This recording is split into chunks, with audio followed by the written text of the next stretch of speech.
Welcome to another week of Instigating with Clarkey and Drury, brought to you by our friends at Conway Furniture and, of course, Larry Hudson, Chevrolet Buick GMC. Ryan Drury alongside Clarkey. Very pleased to be joined by a guy who loves baseball as much as we do, and who better to have on after a frantic MLB trade deadline, especially for your Toronto Blue Jays, than our friend, longtime scout, instructor, coach, Tom Valcke. Tom, how are you? It's been a while, fellas. Great to be back on with you guys, and definitely a big transition time for the Blue Jays. So good to talk about. Hey, we've talked to you in Vancouver. We talked to you at batting practice somewhere in the States. Where are you today? You're in a car. Where are you?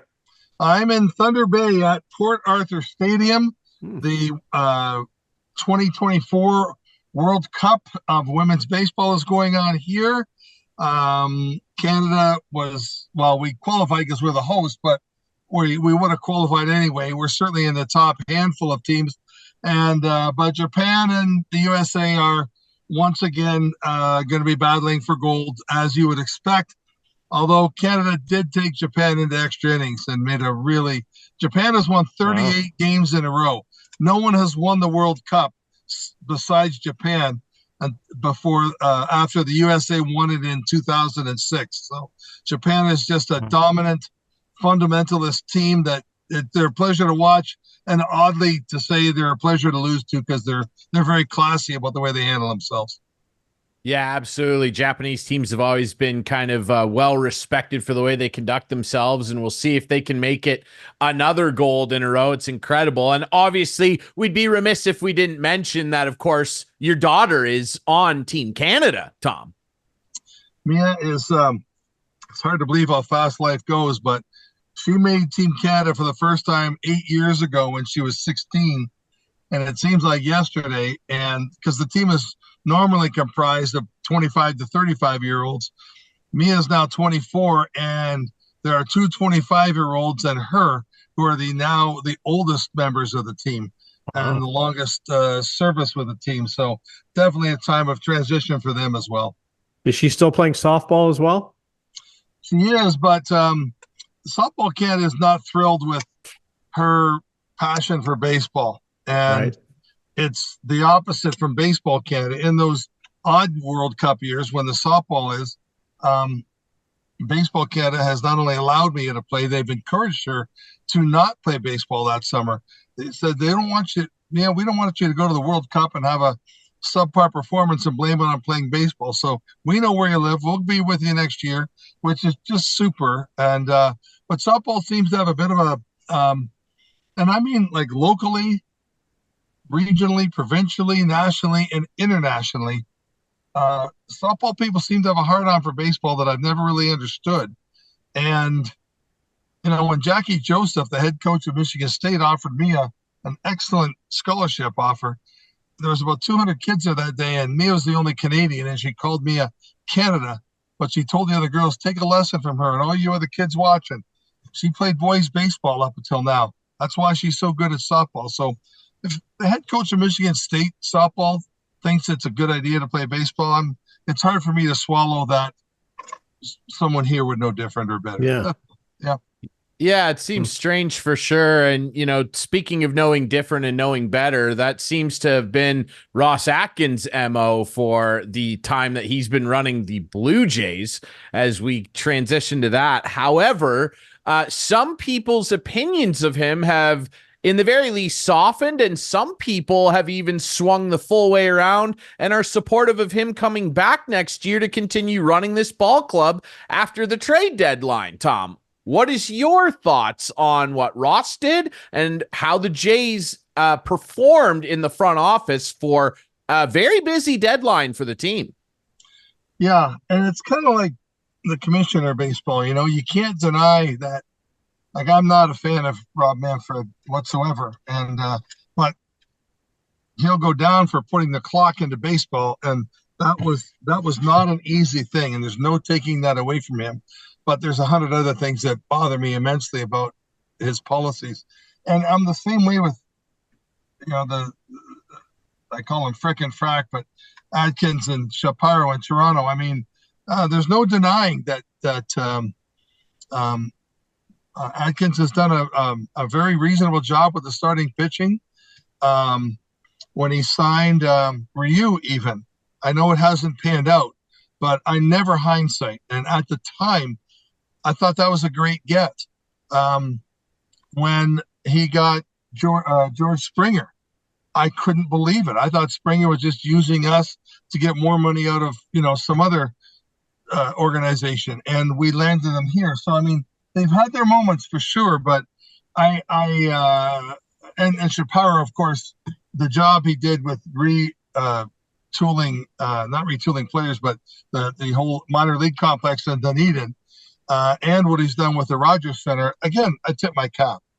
Those are undeniably great accomplishments and very difficult things. But overall, I just don't buy into them. And what kills me about both of them, Adkins in particular, is just how they can say so much, but really say nothing. And I'm tired of that. Mm-hmm. I think that this whole tsunami of metrics and analytics and Adkins' team of Sheldon and Leonard and Raj and Howard, every team has a staff like that. And if we're where we are, why aren't they being measured? Why aren't they being named in the paper the way our hitting coaches would be, or anything else? Why aren't they being replaced or retained? Because they haven't done a very good job. How do you not have a team prepared? How did we go, 30, 31 games without scoring in the first inning? You know who's starting for the other team. You've got the whole 23 previous hours to prepare your hitters for it.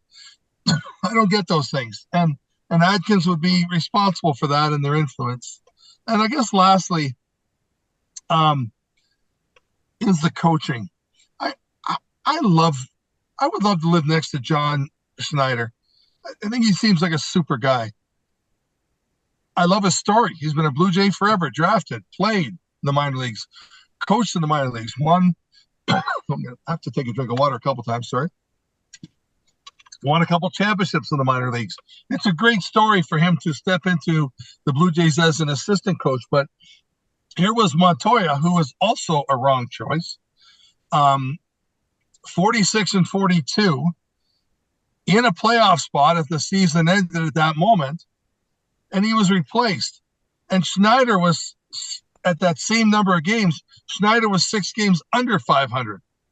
Why did they keep him? They weren't in a playoff spot. He hadn't done better than Charlie. He was put in a place to fail. And that team was, obviously they were in the playoffs back to the Montoya-Schneider move, and that didn't make Atkinson and Shapiro, that wasn't enough for them. They wanted to make a run at the playoffs, a run at the World Series. Thumbs up, super.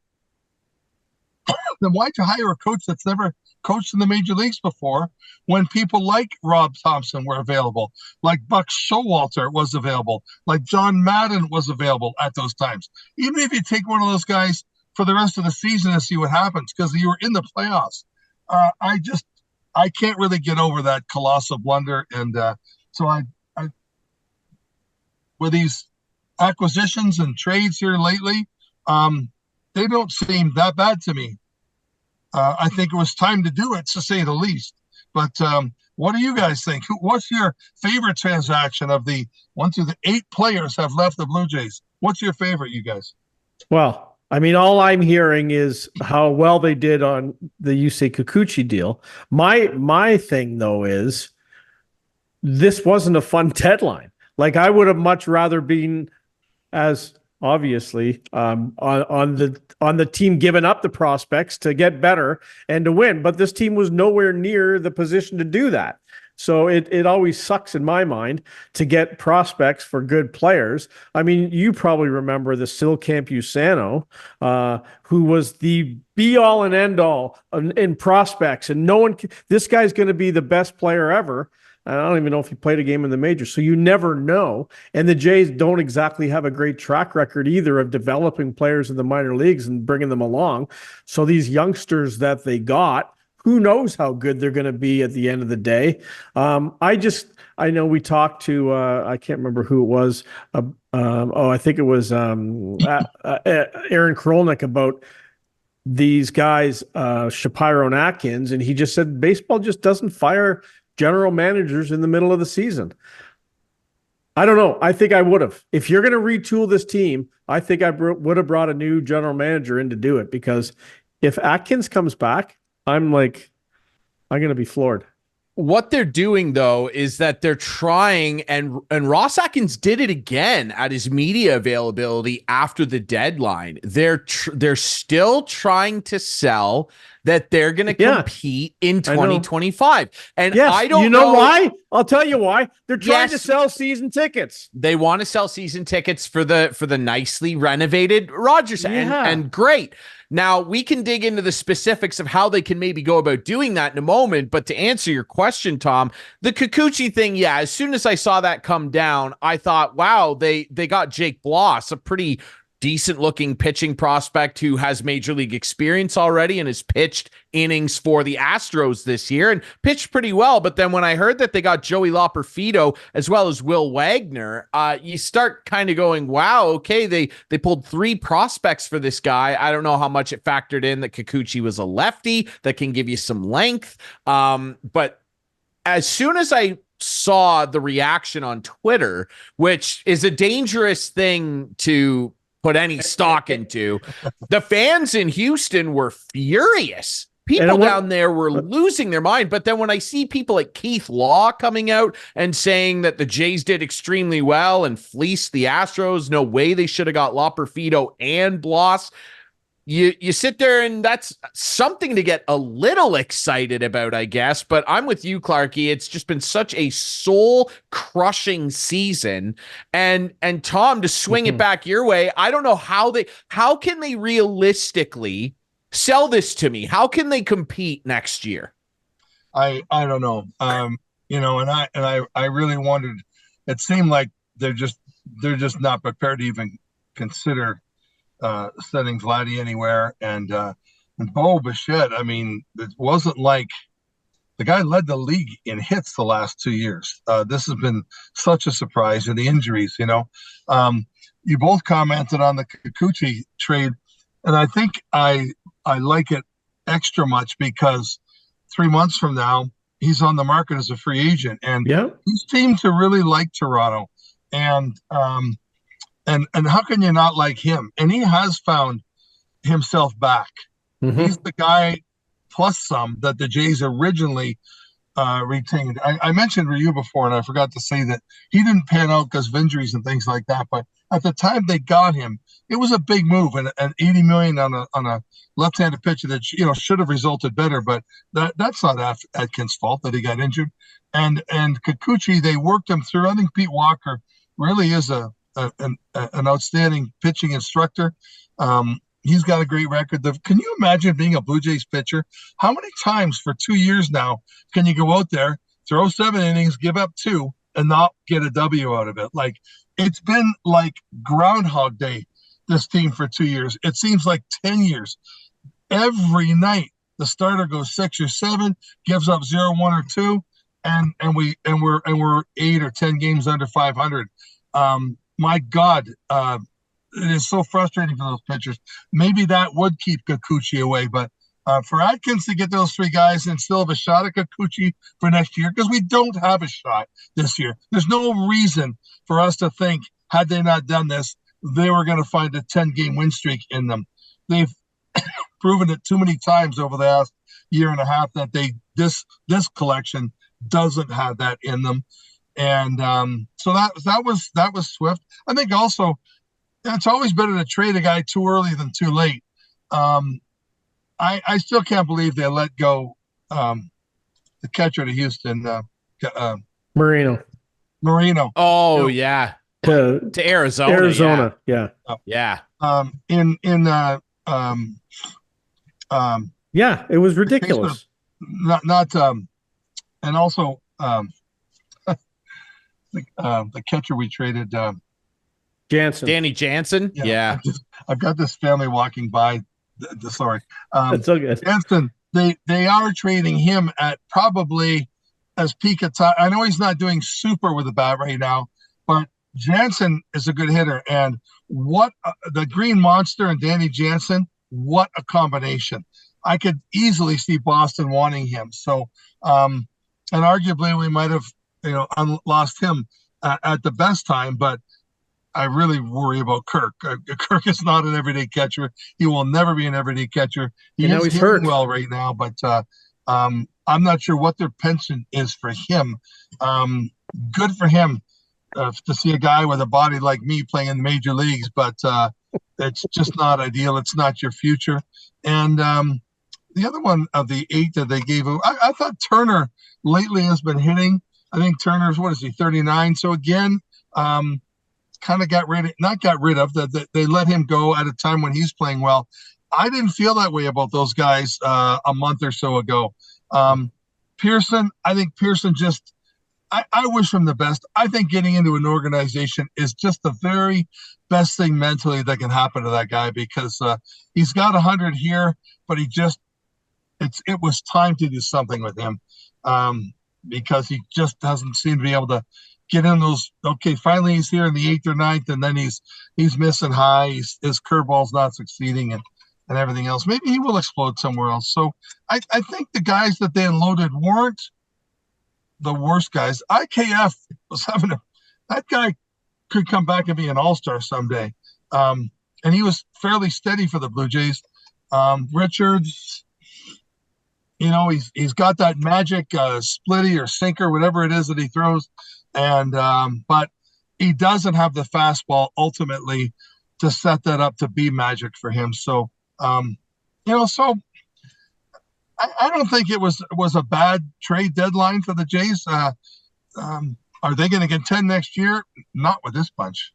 Well, not with the bullpen either, which they really didn't improve at all. Right. No, and that's going to be a problem for them, and they have a lot of holes, and this team, with all the guys that they did have that they just traded away, couldn't score runs, and that's going to be the number one thing. Yeah, they need bullpen help. Yeah, they're going to need to get a catcher. I don't know if James McCann or Travis d'Arnaud, who are upcoming free agents, are going to tickle their fancy, or if they're even going to want to come to Toronto, because it's clear that Alejandro Kirk cannot handle a large majority of the work behind the plate, and they're going to have to plug a big hole there. But offense needs to be the focus here. And look, we heard all about coming into the offseason last year. They were in on Shohei, and they had this big deal ponied up, and they were willing to spend on him. And then when they didn't get him, they spent no money and didn't get anybody else. If they're serious and they mean it when they say they want to compete, and Ross Atkins comes back, they have to sign some guys that are hitting free agency this upcoming winter that could really turn their offense around. You've got guys hitting free agency like Juan Soto. Will the Yankees pony up and give him his deal, or will his agent walk him to free agency? We'll see. But if he hits free agency, you got to be in on that guy. You got to be in on a Cody Bellinger. Teoscar Hernandez is a free agent. Pete Alonso, a guy that a lot of people are connecting to the Jays potentially. They have to sign at least one, if not maybe a couple guys like that, if they seriously want Jays fans to believe they actually want to compete. I agree with you, and I think that if they could get Kikuchi back, or someone of his, I know our it's funny because I look at the stats sometimes, and even with Bassett, I was looking at his stats, and they aren't good, but yet he does seem to be another guy who will give you a 6. And if I was a team out there, he might be a guy I like to. He's confusing to me. Him and his 8 pitches, and he's calling his own game. And I wouldn't suggest that approach to any pitcher, especially with a shot clock. But he seems to be able to manage it, and I'd pay to watch Bassett pitch.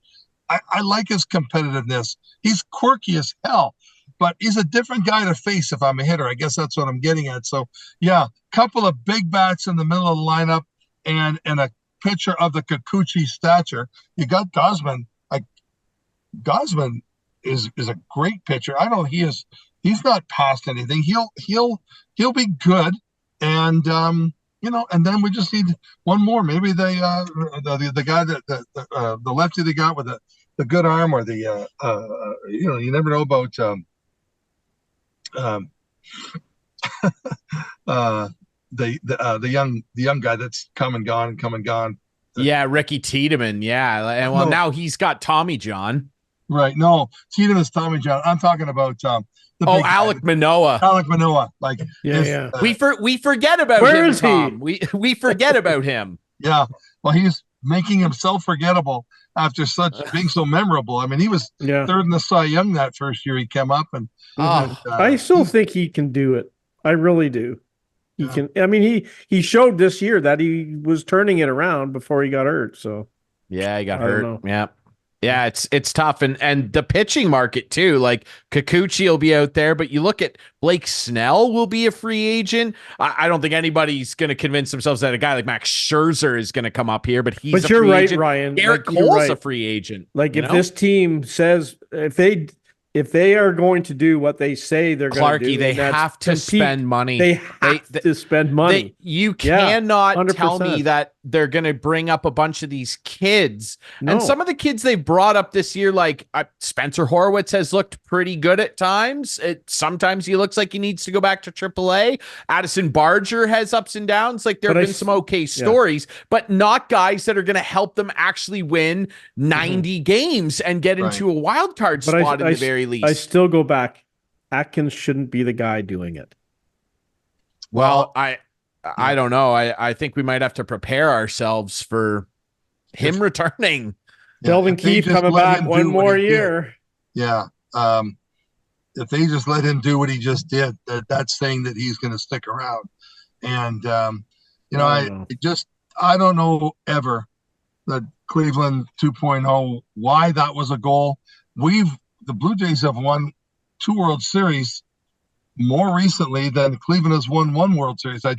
I'll never understand why anyone thought they are the model franchise. And how many has Alex Anthopoulos won since he left? More than the Blue Jays.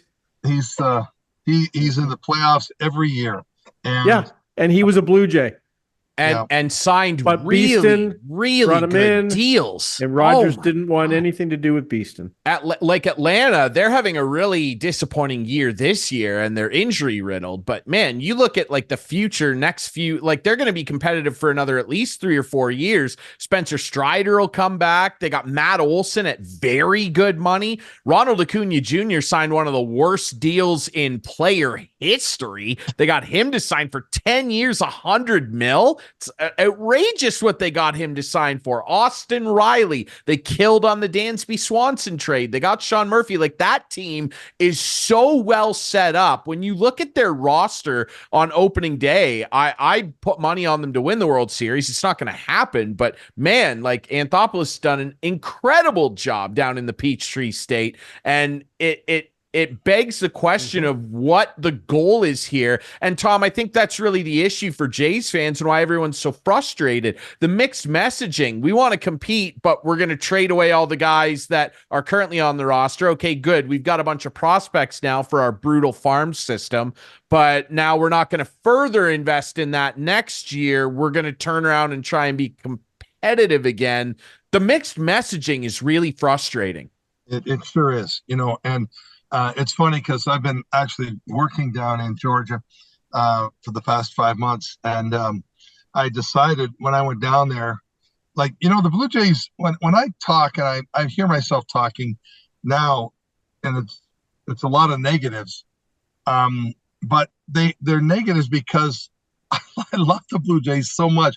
I don't even watch the Jays in 30 anymore. Mm-hmm. I watch every game in its completion. All 9 innings. I want to see all 4 of our starting pitchers. I want to see us going through our lineup. And I stay up ridiculously late living down there. And I told myself when I went down there, I'm going to back off the Jays a little, follow them, but I'm going to get to know the Braves. And that's all everybody talks about where I live.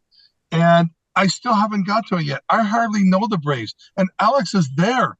And yet I love the Jays so much. I guess that's why it hurts so much when they disappoint all of us, same as you two guys. It's not that we don't wish them well. It's not like we don't like them. We're just such And are we rose-colored glass guys? I don't know, but it hurts so much to see them piss away leads, like they continually do, or not give their pitchers the run support. Oh my God, it's frustrating. And I kind of wish I could. I'll never get off them, but I mean, I wish I could get myself to watch more Braves games, and I'm still watching the Blue Jays. I'm in the cult. I don't know what it is. I really like them. I do. And that's why we just want to see it turned around here. And, you talk about the prospect depth that they've acquired here. They ship out 8 guys. They get 14 new players in. Only one of them is a consistent MLB guy who's not considered a prospect. And that was Ryan Yarbrough, who they get back in that Kiermaier swap. And he'll eat some innings here for the end of the year. He's an okay pitcher, like not bad, comes out of that Rays system. But the rest of them, the other 13 guys they bring in, are all considered prospects. And Tom, like, you've scouted for a long time. You know the danger in selling too high and putting too much stock into a prospect, and also the danger of not giving guys a chance as well. I mean, you brought up Nate Pearson earlier. That guy not only used to be Toronto's #1 prospect a few years ago, he was a top 10 prospect in all of baseball, and look how it's kind of turned out. He just hasn't lived up to that promise. In your opinion, when you get a prospect, and especially a prospect that gets traded to a new organization, what needs to happen ideally for that prospect to succeed and become a regular everyday MLB player? Well, most of it's up to him. I remember in the scouting days, there's that natural sort of cat-dog relationship between scouts and the minor league development system. The minor league development system, they're always saying to the scouts, why don't you, find some better players for us? And the scouts are saying, he's pretty damn good when I put him on the plane, and that's where that discussion goes, and it never ends. And, the guys, you mentioned those guys called up this year, they have all done well. And they're interesting. I mean, just last night, the big strong kid, Vargas, how do you see his name? Barger. Yeah. Addison Barger. Home run and a triple or a double out to the left field corner after he yanked a home run off a good Baltimore pitcher.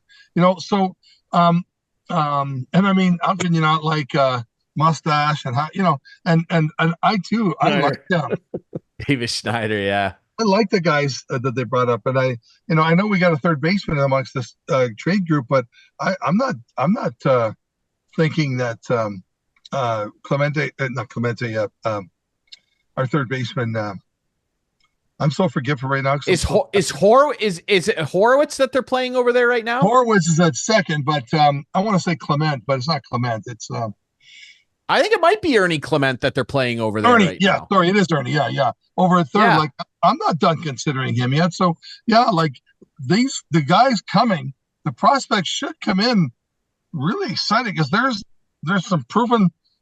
They're bringing guys up. They took them long enough to start doing it, but they did finally, and they've all kind of worked out okay for the first time in the big leagues, or some of them a second shot. But I think they need to know that, the door is open if you prove yourself and just get in, give us some work, and we'll shove you up there because they, unless, I mean, I really hope they'll buy those 3 or maybe 4 guys, because don't forget we lost Jimmy as well. So we're going to need someone else, assuming Romano comes back and can find a version of himself. Like that was a big loss for sure. That for sure. And who did they get for Jimmy? Was that I think it was Guthrie and did you say it Clace or Clays?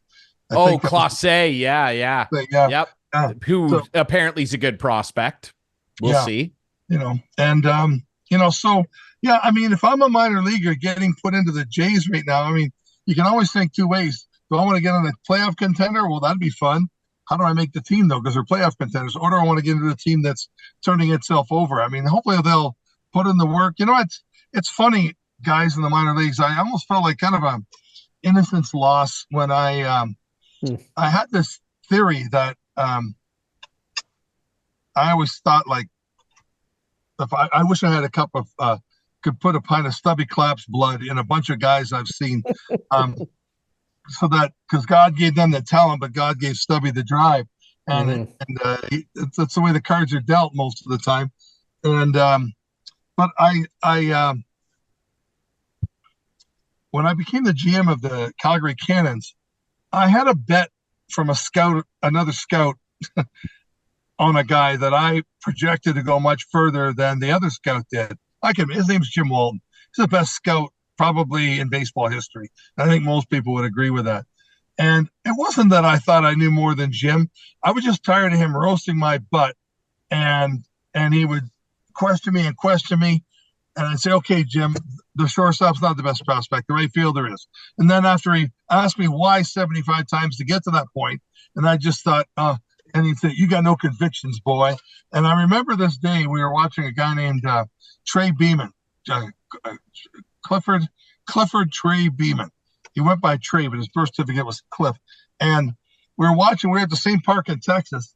And I put him in at about a 53, 54, which says everyday major leaguer. And Walton put him in at about a 42, 43. But 10 points from the same organization at that time being the Major League Scouting Bureau. That doesn't look good to the teams when two guys trained equally are putting that much of a spread on the same kid. So Walton and I, he lived in just died about a year ago. He lived in Shattuck, Texas. So we bet a case of Shiner beer, which he drank in Texas, for Labatt Blue, since I'm in Canada, that Clifford Trey Beeman would never see the major leagues. About 5 years later, I get the GM's job in Calgary. I look at my roster. I'm going to Bradenton to meet the coach and the team, and Ken Bonifay, the GM, and I see Trey Beeman in AAA. So I went and found Trey.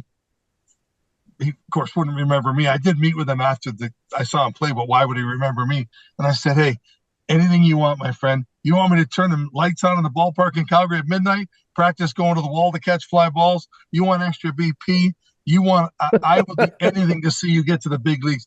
And, I always felt like I wanted it more than him, because the loss of innocence part was when you see so many guys at AAA getting paid peanuts when the average major league salary now, what is it, 3-4 million or something? And the minimum is I think $1 million now, or close to it. And you think, how can you not be you're at the last point. Yeah. And yet in any AAA dressing room after a game, there's going to be between players who have been sent down for injury or have been up in the bigs. And, you always got 6 or 7 veterans in that room. And I couldn't understand, like when the game ended, I hurriedly went to see the umpires, said hello, because that was something I always did at AAA, and then rushed into our dressing room, put all the money in the vault, didn't count a thing. I just shoved it all in and shut the safe. And I ran down to the dressing room so I could hear the post-game discussions about what just happened from the people that know it better than me. And the players, almost, if we had 25, 20 of them were out the door, the hair was still wet because they needed to go to the bar and find a gal or whatever they were doing. I was a real loss of innocence for me, because you asked earlier, one of you, a jury you did, what does it take for these guys? Well, they've got to put the effort into. There's a revolving door right now in Toronto. So go down there. Don't go to the bar after the game. Listen to what everyone's talking about. Do what Earl Hershiser said. Remember what he said? I heard all those guys in Vero Beach saying, boy, if only I knew then what I know now. Well, I'm going to find out what they know now. And that's why Earl Hershiser became so damn good. So kind of a long story into yesteryear, but a disappointment that those talented guys, and they're at the next level, that they wouldn't just be busting their humps to get to the big leagues. I could never quite understand that. Yeah, it's a tough thing for sure. And I don't know, there's a lot of new players here who are going to have an opportunity, and we'll see how much they can help the Jays compete next year. I just really hope there's some money spent on some of this great free agent class that's going to be coming up, especially with bats in their hands. I would love to see Pete Alonso wearing a Blue Jays uniform. Tom, I really appreciate you. What are you doing in Georgia? I'm, well, you're both sitting, so I guess I'll tell you. After 33 years full-time in the baseball industry, I now am employed as the Senior Director of Franchise Development with a professional soccer team. Oh, no. Wow, Clarkey loves that. No. Clarkey loves that. No. South Georgia Tormenta FC. But I'm enjoying it immensely. I have so much still to learn, but with COVID, the global baseball scene kind of shut down.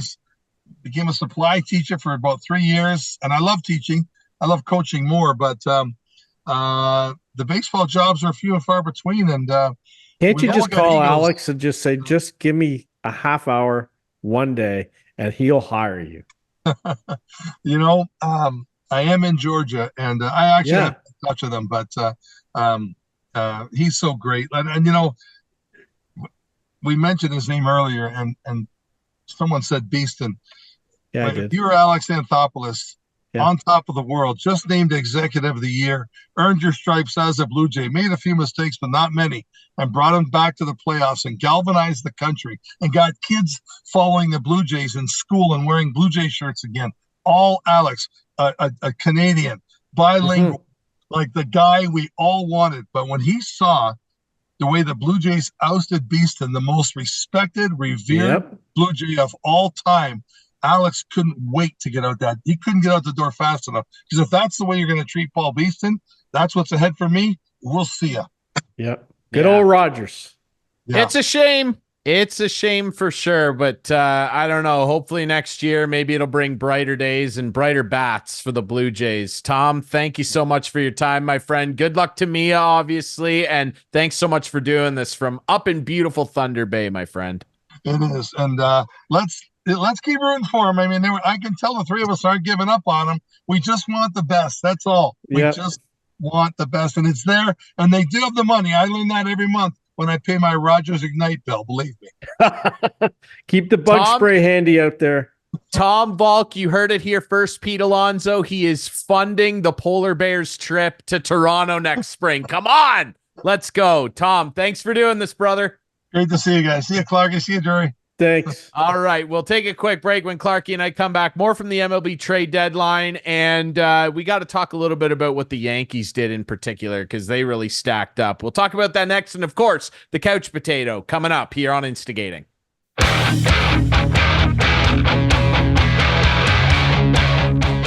Welcome back to Instigating with Clarkey and Drury, brought to you by our friends at Conway Furniture and, of course, Larry Hudson Chevrolet Buick GMC. Thanks to longtime MLB scout, instructor, baseball coach, and now soccer guy, Tom Valcke, friend of the show. Clarkey's not impressed about the soccer stuff, but hey, man, he did a great job scouting for a long time in the baseball world, and maybe he can get things going on the pitch side for our friend Tom Valcke.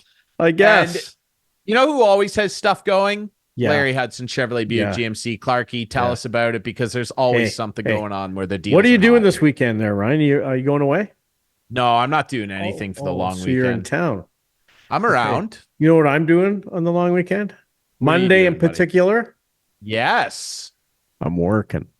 Yeah, Going because a long weekend for Clarkey, because it's our huge 2 U's huge Civic Day sale at Larry Hudson's, where the deals are always hot. 0% financing for up to 60 months on some select trucks. Huge discounts, huge selection, huge trade appraisals, $1,000 in Civic holiday bonus. What are you and Janice doing on Monday? Your mom. Well, Mom, I could, tap Mom up and see what she's got on the docket. Visit me? Why don't you come visit me on Monday? I could maybe convince Mom to have a poke. She's a big fan of Listowel. She likes the bakery, so no pressure. I don't put any pressure on anybody. No, come on in and just take a look and see what we have to offer. There's Envisions, 24 Envisions, not like the number, but the year. 2024 Envisions have landed. We've been waiting since January for these to land. They're here, and they're very nice. They're redesigned this year. They're on the lot. Yukon, Suburbans, Tahoes, Yukon XLs, Chevy Trax, nice car. Hey. Good price. Can't get many new cars nowadays for less than $30,000, but you get a Trax for less than $30,000. So it's nice too.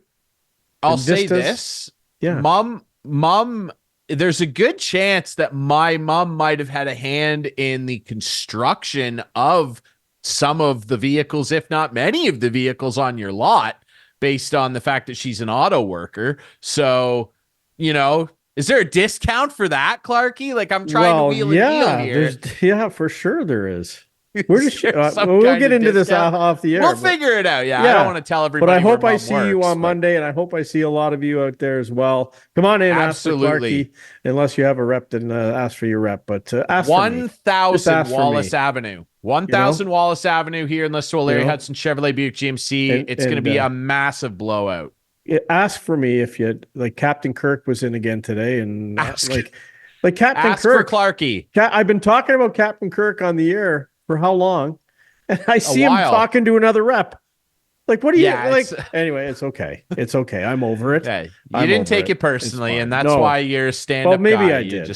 No, it's all good. Okay. It's all fair good. enough. Anyway. Well, I'll say this, Clarkey, based on what we said with our friend Tom Valcke, longtime MLB scout and instructor and coach, who was very gracious with his time watching his daughter play for Team Canada at the Women's Baseball World Championship up in beautiful Thunder Bay. Nice family. Absolutely very successful. They just love As baseball. You know, I met them down in California. Well, I didn't meet Tom. I met Paula, his wife, and Mia. Yes, and because she was playing on the Canadian softball team. Correct. Now we want there to be some big things happening. There's going to be a big blowout at Larry Hudson's. We want there to be a big free agent blowout, a huge blowout. Yeah. At the free agent market when the desk opens up and the phones get plugged back in up there at the Jays front office. We want there to be a huge splash in free agency to fix this brutal offense and give Vladdy, who is the hottest player in baseball the last month. That guy has been unbelievable. We need some help for this guy. And Clarkey, there's a lot of interesting free agents that are available. There is. And actually. I have a list. You have a list. You have a list. Why don't we go through the list? And I want your opinion on if you think the Jays, like maybe you can rank them. What do you think? On the chances the Jays sign these guys? You want, is this like a pseudo Jerry's percentage or something? Yeah. Okay, I can. So you'll rattle a name off, and I'll put a percentage on the Jays signing this player. Okay, I like that. Do you want to do that? That's pressure. I like this. I like the pressure. Okay, let's start with the old guy, Max Scherzer. 0%. He's 0%. No, he's not coming to Toronto. No, nothing. Zero. Because, dude, if it was like 5-6 years ago, maybe, but like that guy's going to be 40. If he comes back and plays another year, it's going to be for big money and it's going to be for a World Series contender. No, 0. Garrett Cole. I think I might also say 0. I don't think he would come up here. Okay. I just don't think he'd come up here. Juan Soto. If he actually goes to free agency, and people might laugh at this after what I just said about those first two guys, I would say 50%. What? Because listen, and here's why. And I know my boss, Scott Kitching's going to be furious that I'm even entertaining this. But here's why. If he actually wants to get to free agency to squeeze as much money out of the Steinbrenners as he can, maybe he wants to stay a Yankee. But if it's true what we heard last year about Shohei and the Jays were ready to pony up that $700 million, this is the only other guy in Major League Baseball that I would pony up, not 700, but that 500-ish type mil deal. Wow. Soto is the only other guy in baseball I would do that for. So if he actually hits free agency and his agent takes your call, Ross, you got to be there and say, the Yanks are going to give you 5. We'll give you 560, 570. We'll front load the deal. We'll get you endorsements. If he will take your call, you have to do whatever you can with that money that you were going to give to Shohei and give it to Juan Soto, because he is one of the best young hitters I've ever seen and would give the Jays so much. Oh, and by the way, Clarkey, lefty bat. Lefty. 50%. 50%. Yeah. Okay. You've passed on 2 pitchers. How about this one? Blake Snell. A guy who's had some really up and down years here, and he's like right back into like Cy Young talk. I would say 30-40%. I don't think it's realistic, and I don't think they want to spend anymore unless they traded Chris Bassett's $21 million and freed that up, and then could use that to throw more money at him than another team maybe could, and give him an extra year that another team maybe wouldn't. Because I think he'll be offered like 2 or 3 year deals. Maybe the Jays go, okay, well, we'll give you 4 at 21, 22 a year. I would say 30, maybe 40% on Blake Snell. Not hopeful on that one. Okay, here's a guy that, hey, there was a lot of rumors in the offseason. This guy was coming. Will they get him next year? Cody Bellinger. I'd say 60, 70%. I don't know what the Cubs are doing. They were weird at the deadline. They get Nate Pearson, but then they go out and they get one of the most sought after bats, if not the most talked about player in Isak Paredes out of Tampa. They're last in their division. My Cubbies are not playing well, and Bellinger just got back from the IL. He's had an okay season. I don't know if the Cubs ownership's going to have the type of appetite to give him the money he wants. Maybe the Jays would, though. And there was rumors they were talking to him last offseason. Give me 60% on Belly. 60. I'd love to see it. Okay. I'd love to see it. Okay. Paul Goldschmidt, aging 0. I don't think. I agree. Yeah. You know what, though? He is the type of guy that this front office absolutely gets horny for. Yeah. We need a first baseman. Turner. Well, wait a minute. Yeah, they did it with Justin. Well, he DH, right? I guess, but you're paying a guy a lot of money to DH. So I'll actually change my answer. I said 0%. Maybe it's like 40%. Because he is the type of guy. 0 to 40. That's almost like a Blazer EV. Yeah, that you can get at Larry Hudson. How about 0 to 40 very quickly. Yeah, he is the type of guy that this ownership group and this front office likes to go after. I still think it's unlikely, 40%, but I think Goldie will end his career with the Cardinals. Okay, here's we're going to do a little run here of ex-Blue Jays. Sure. I'm going to start with Teoscar Hernandez. I'd say maybe 50, 60% they bring him back. I think they realize home run derby champion. Home run derby champion. 50, 60. Okay, Robbie Ray. 20%, maybe 20%. 25. And I'm going off script here. Yusei Kikuchi. I'd say 80, if not 90%. Wow. He actually lives in Toronto. Yeah, he does. And has talked a lot about how much he likes Not many guys do it. Not many guys do it. When they leave the team, don't. Not many come back. I think Aroldis Chapman might have for the Yankees. But there's 80, not many. 80 or 90%. I'd say 90%. I think Kikuchi would come back. Okay, I'm not a fan of this guy. Pete Alonso. I would say 80%. Like there were rumors. No. I'm saying, why don't you like this guy? I don't know why I don't like him. I don't know. Power back. I don't know. I'm just not a fan. Not a fan. He would incinerate the Rogers Center. He is such a power I don't bat. know. I'm just not a fan. I don't know why. Bear. You know how sometimes you just don't like him? Patrick Corbin. 0%. That guy's a gas can. He might have trouble getting signed, period. Mm-hmm. Mm-hmm. Yeah, negative 5% on Patrick Corbin. Sorry, Patrick. With his drum, Alex Bregman. He is a third baseman. He is.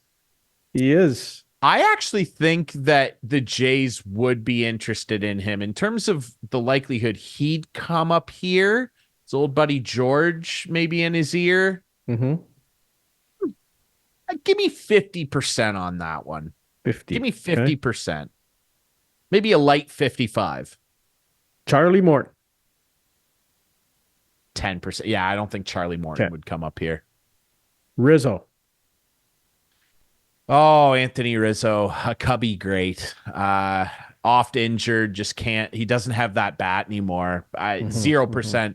Okay. Yeah, veteran guy, but I don't think so. I don't think he'd come up here. Okay, let's do one more. Giolito. See, there's another guy who's a pitcher that I actually think that the Jays would maybe be interested in. Mm-hmm. Would the Red Sox keep him? You never know if that ownership group's going to spend money anymore. But if he were a free agent, I think there's probably a 60, 70% chance, maybe even an 80% chance Giolito would come up here if the Jays threw 15, 20 million at him, especially if they trade Bassett. and free that money up. There'd be no excuse not to go after a guy like that. He's got a wicked changeup. I love Giolito's changeup. Yeah, I'd say, give me 80% on Giolito. So I just mentioned 15 guys. Yes. Realistically, now you were over 50 on a lot of them. How many of those 15 will they actually sign? Clarkey, it's got to be bare minimum 2 of them, and I would rather it be none of the pitchers. I would rather, like, if they got Bellinger and Alonso, well, they need to improve massive success. They got to sign at least 2 of those guys if they're serious. Ross the boss came out and said we want to compete. Guys, you can't do that with a bunch of kids. We got to stop thinking this guy's going to be in charge. He is gone. Telling you, I'll believe it when I see it, brother. I'll believe it when I believe it. Yep, exactly. That was fun. But they got to get 2 of them. They got to get 2 of them, Clarkey. I hope Adam wrote all those down. We'll have to revisit this in it's recorded. February. It's recorded. Let's do that. Let's make a mental note of that right now. Yeah, and we better make more than a mental note because we're never going to remember. I'm not going to. There's no doubt about that. I won't. We'll revisit it. And you know what? We always like to revisit. Yeah. We always like to revisit our friends at Conway Furniture. And for those of you out there, maybe you're new to the show, and welcome. We appreciate your viewership, your listenership. But for everybody out there who watches every week, and we know you do, that's right. Maybe you forgot, and producer Adam knows what to do here. Remind everybody, our friend Phil Main, the radio legend, where everybody can visit Conway Furniture. Conway Furniture, Highway 86, just east of Listowel.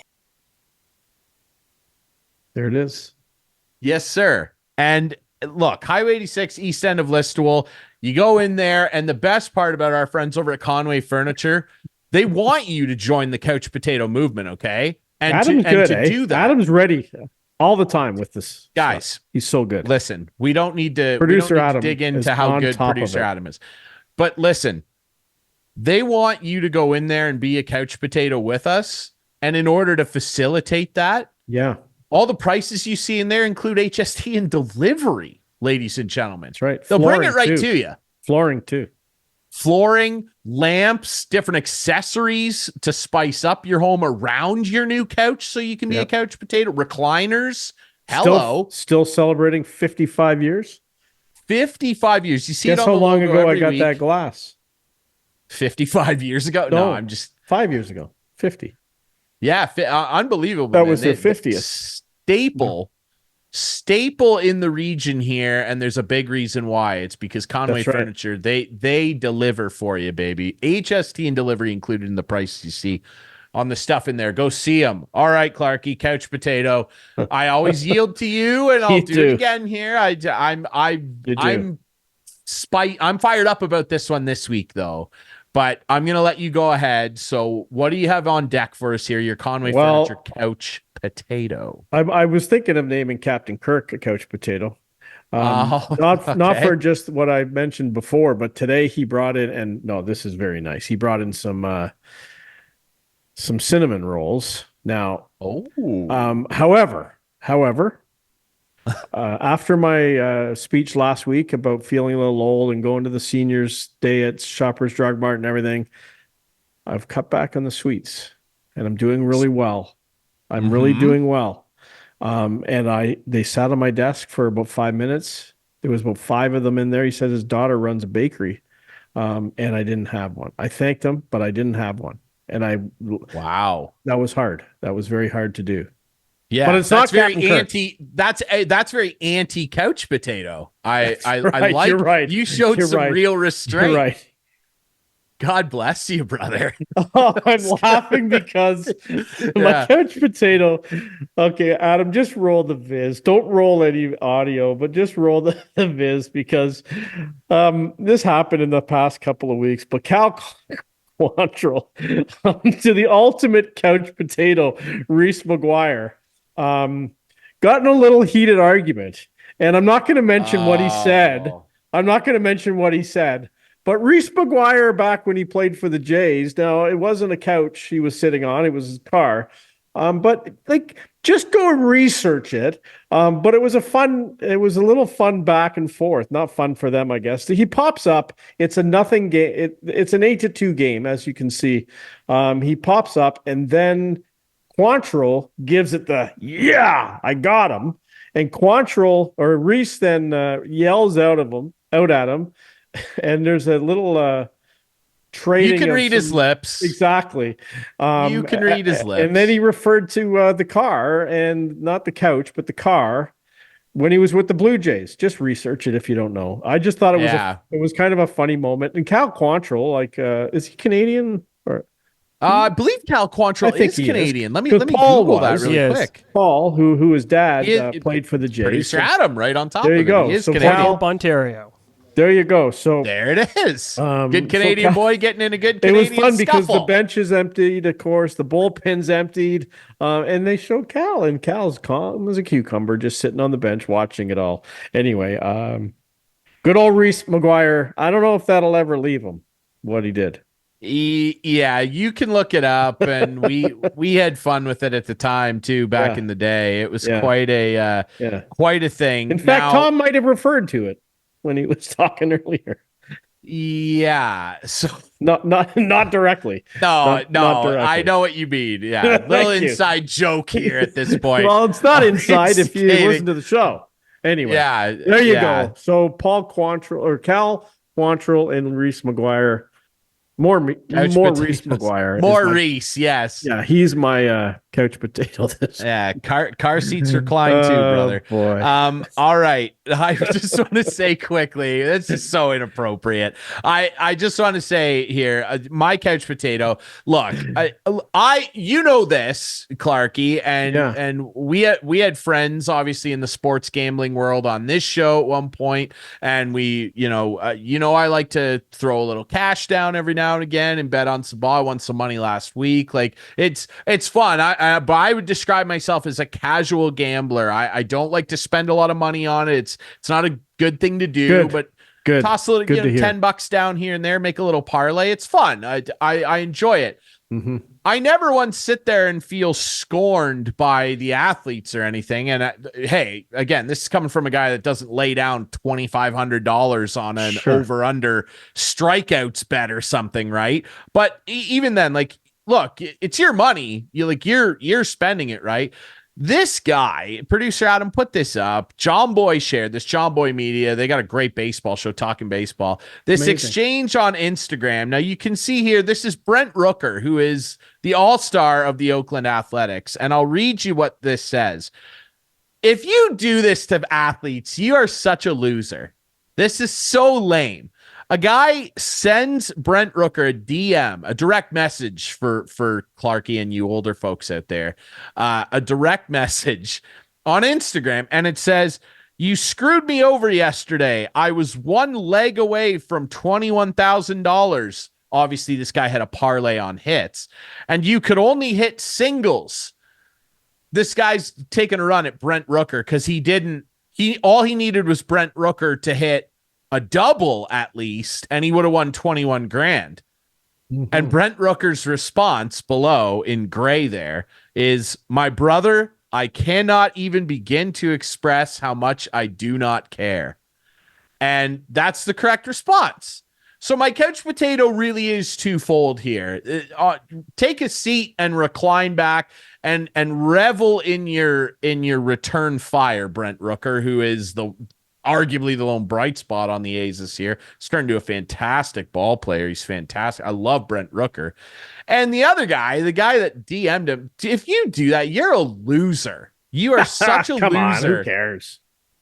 Dude, come on. You DM an athlete, it cost me $21,000. You are a loser, scum of the earth moron. Well, Brent Rooker didn't have to, and it was funny what he said in return. Yeah. My brother, I do not care. Yeah, it's so surprising stupid. he Don't do that. Don't even. Like his don't DMs are even on. Well, he screenshotted it and sent it to somebody, and like, John Boy, those guys are pretty chummy with a lot of the players, and it got out there somehow. So yeah, it's Such a loser move. Don't gamble then. Like, come on, you can't. It's so stupid. Anyway, that's it. That's our Conway Furniture Couch Potato, Highway 86 East End of Listowel. Go visit our friends at Conway Furniture. The prices there include HST and delivery. Thanks to our friend Tom Valcke for joining us this week, chatting about the Blue Jays. We'll see if any of these prospects make the future any brighter. I sure hope so. We appreciate you watching the show every Friday night and Sunday night at 9 and 8 respectively, Fridays and Sundays, with our friends on Whiteman TV. That's channel 6 for Whiteman subscribers. We debut on our YouTube channel Friday nights at 9. Follow us on social media at Instigating Pod. Find the podcast version on all your favorite apps. I'm Ryan Drury. That's Clarkey. Producer Adam on top of things again this week. We'll be back next week with more Instigating.